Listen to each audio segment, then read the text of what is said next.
Welcome to our channel. Heroine చంపడం తప్ప అన్ని చేశారు.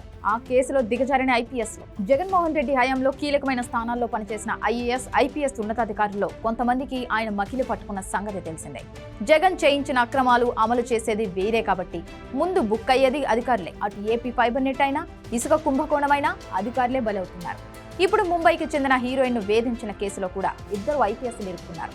జగన్ హయాంలో నిజాయితీగా వ్యవహరించిన అధికారులు కూడా ఉన్నప్పటికీ కొందరు మాత్రం జగన్ మోచేతి నీళ్లు తాగుతూ ఆయనకు పూర్తిగా సరెండర్ అయిపోయారు.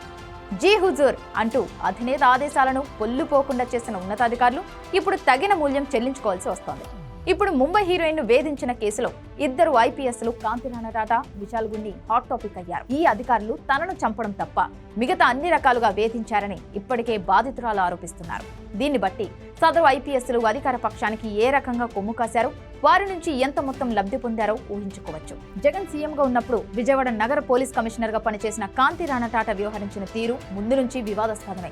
జగన్ అరాచకాలకు కొమ్ము కాసిన ఆయన బాధితులపైనే రివర్స్ కేసులు పెట్టారు. సజ్జల వంటి వైసీపీ ప్రభుత్వ పెద్దల ఆదేశాలతో కాంతి రాణా ఏ స్థాయిలో అరాచకాలు పాల్పడ్డారో చెప్పేందుకు ఈ హీరోయిన్ ను వేధించిన కేసు ఒక ఉదాహరణ అని పోలీసు వర్గాల్లో చర్చ జరుగుతోంది. ఆయన హయాంలో జరిగిన ఇలాంటి అరాచకాలపై విచారణ జరిపించాలనే ఎప్పటి నుంచో డిమాండ్లున్నాయి.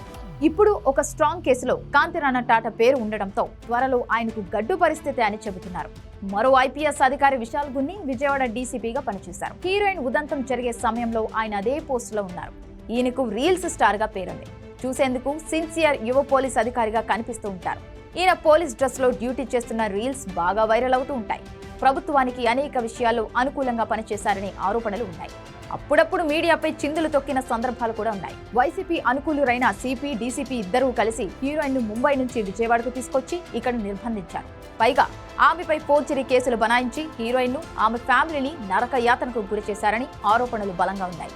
ఇలా ఐపీఎస్ అధికారులే ప్రభుత్వానికి ఈ స్థాయిలో తొత్తులుగా పనిచేయడం అనేది ఇప్పుడు దేశవ్యాప్తంగా హైలైట్ అయింది. వీరి తీరు కారణంగా ఏపీ పరువు కూడా పోయే పరిస్థితి దాపురించింది. అందుకే కాంతి రాణా, విశాల్ గున్నిపై కఠిన చర్యలు తీసుకోవాలని, వారిని ఉద్యోగాల నుంచి డిస్మిస్ చేసేలా రాష్ట్ర ప్రభుత్వం ప్రయత్నించాలని డిమాండ్లు వినిపిస్తున్నాయి.